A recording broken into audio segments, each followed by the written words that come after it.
Notre Dame just put out a statement. I want to see what it is because I want to get to Notre Dame, but they just officially put out a statement. Let me get to it. I'm just trying to blow it up so I can read it. It's really, really small print. Okay, let me get to it. Here we go. Okay. Notre Dame. As a team, we've decided to withdraw our name from consideration for a bowl game following this season. We appreciate all the support from our families and fans, and we're hoping to bring the 12th national title to South Bend in 2026. Sincerely, the 2025 Notre Dame football team. So Notre Dame shut out of the playoff today. Now, this is where college football is. The playoff system is as screwed up as the sport is right now. And both sports, college football, college basketball, are completely screwed up right now. It's the Wild West. It's just ridiculous. And they didn't even really have a justification for how they judge these teams. Okay? They moved Notre Dame behind Miami when neither team played, based on the fact that they downgraded BYU, which brought Miami to the level of Notre Dame, and then they used the head-to-head back in September and brought in coaches and said, let's evaluate that tape. The game was played in September. If you are going to run a ranking and try to pick the best teams, whether it's 12 teams, 26 teams, 4,000 teams, 16 teams, and try to pick the best teams in December, why the hell are you only going to look at September games? Teams don't improve? You don't think you would find teams now that wouldn't even make the NCAA tournament in basketball here in December that will be terrific by March? You better hope St. John's is one of them, because right now they're not good enough to beat anybody.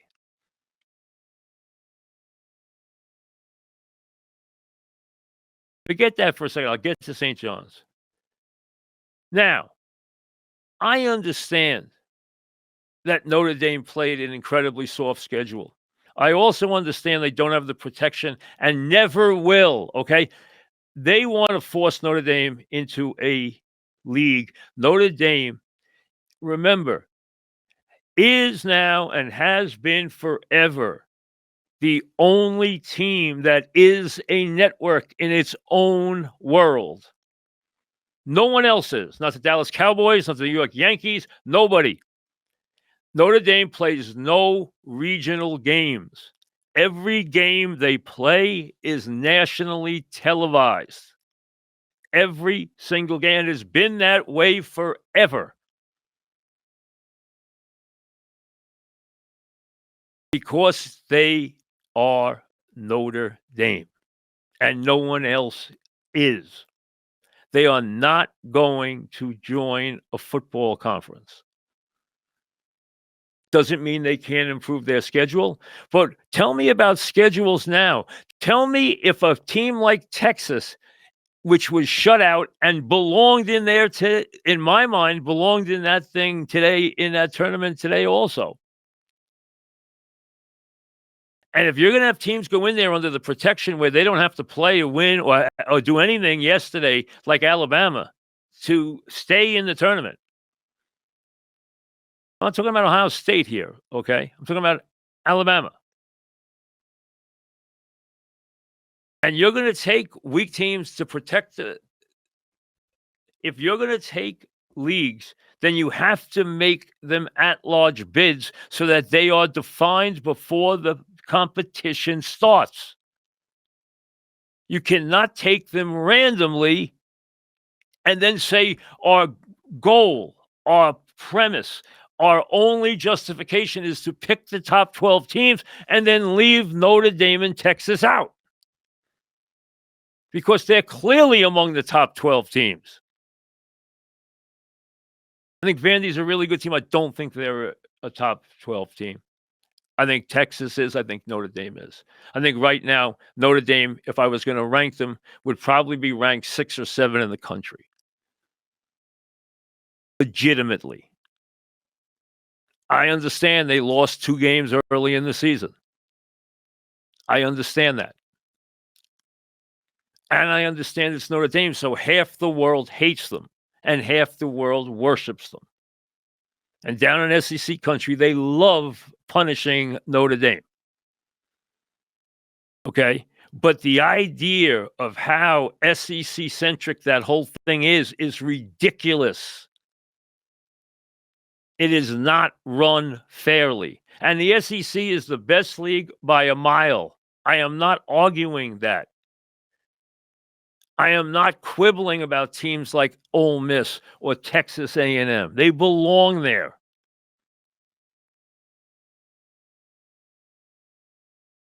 But there is no justification you can use in picking those 12 and say that you did what was the mission, which was to pick the best 12 teams in the country, because clearly they're not. If you had to honor leagues, then put them in as automatic qualifiers so that we understand that there are only so many at-large slots.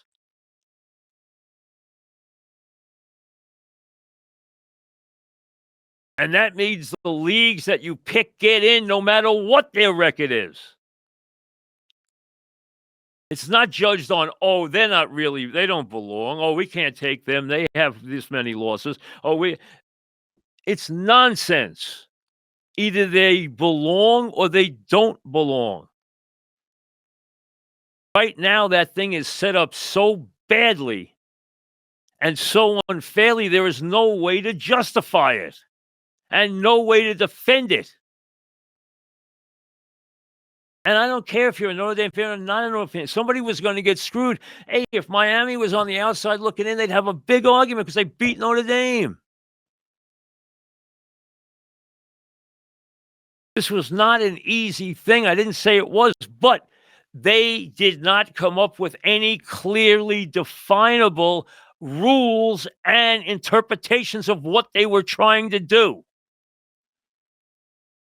They did it, and then they tried to sell it. And it doesn't work. So now you have Notre Dame. And Notre Dame, still the most powerful single entity in the sport, not even participating in the postseason. And Texas, tell me why, from now on, any team would schedule a non-conference opponent like Texas did to play Ohio State on the road in September. What would you possibly do that for in the future when it can only come back to destroy you? They lost by 7 points at the start of the season with a brand new quarterback in Columbus against the best team in the country. And yes, even though Indiana won last night, and I want to credit their quarterback, and I want to credit the players, and I want to tell you that what Signetti has done there is one of the greatest building jobs. I would equate it to what Jim Calhoun did at UConn. It is impossible what he has done there. He has built something where there was nothing. Now, you can only do it now in this world where you can bring so many players in at the same time. You couldn't do that in the days of Bill Mallory. It couldn't be done because he couldn't recruit. And I don't care if they got Ohio State's best last night or not. They beat them fair and square. Whether you didn't like who Ohio State had on the field personnel-wise in the red zone, or whether you didn't like the play calls they made or how they played the game on those 2 drives that could have resulted in 2 touchdowns and a victory, okay?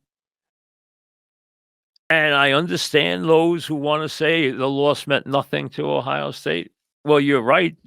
conference championship meant something special to Indiana, well, you would feel that way too if you are Indiana and you never win Big Ten titles and you hadn't beat Ohio State in 30 years. You care also. You've built something brilliant there. If you're Signetti, if you're Mendoza, of course you care. And more power to you. I'm not taking away anything from what you've accomplished. There are a lot of reasons why Ohio State wouldn't be at their best last night. I don't want to hear it. They still had multiple chances to win the game. If they executed, they win the game. And they didn't execute, and Indiana executed a couple of pass plays and won the game. And a couple of fourth down, stands. A couple of goal line stands. They got a break on the review? No, they didn't get a break. The review got it right. It's a tough break. It happens. Miss a field goal. It happens.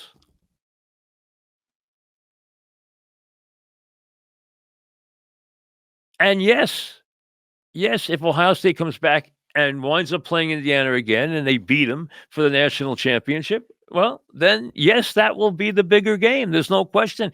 Indiana's going to have to do it again if they see Ohio State again. I'm sure they don't want any part of Ohio State again. I wouldn't want them. I wouldn't want to have to beat them twice to win the national championship. That's not the point, though. The point is they've destroyed their own leagues now. The leagues mean nothing. League championships mean nothing. There is nothing attached to them. These teams were in there no matter what.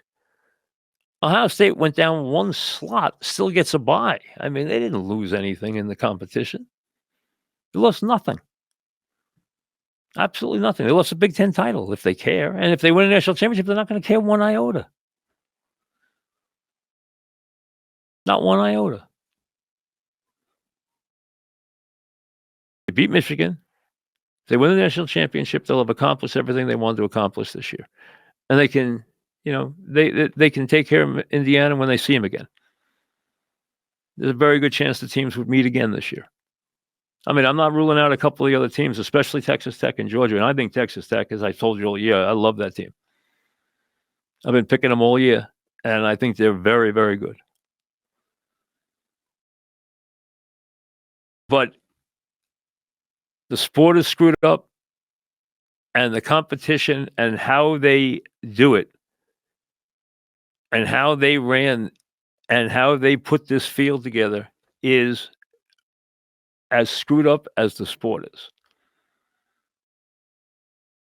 You knew you were going to have somebody screaming today. But if you're Texas, tell me why you would ever schedule a big non-conference game again. Play 3 cupcakes and then just play your league. And if you run the table or lose once, you're in. Why fool around playing big-time non-conference games? So they're going to destroy their own sport in September. Because the only games you're going to have that are going to be big is if you schedule conference games early in the season. There's going to be no such thing as a non-conference game. If you're Notre Dame, you can't back hey, when you have nothing on the back end of your schedule, you can't lose your first 2 games. I understand that.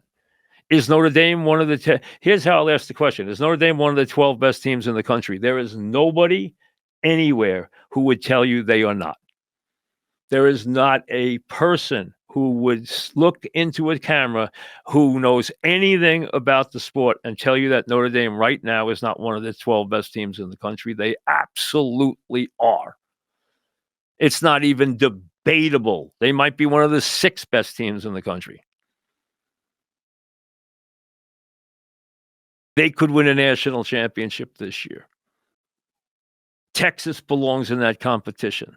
There are schools in there that don't belong in that competition.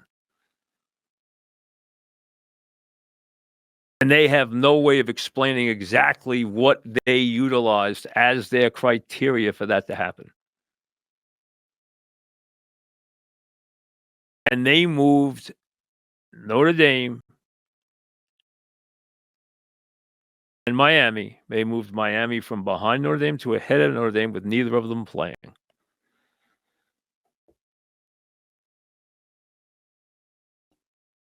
It's an artful dodge.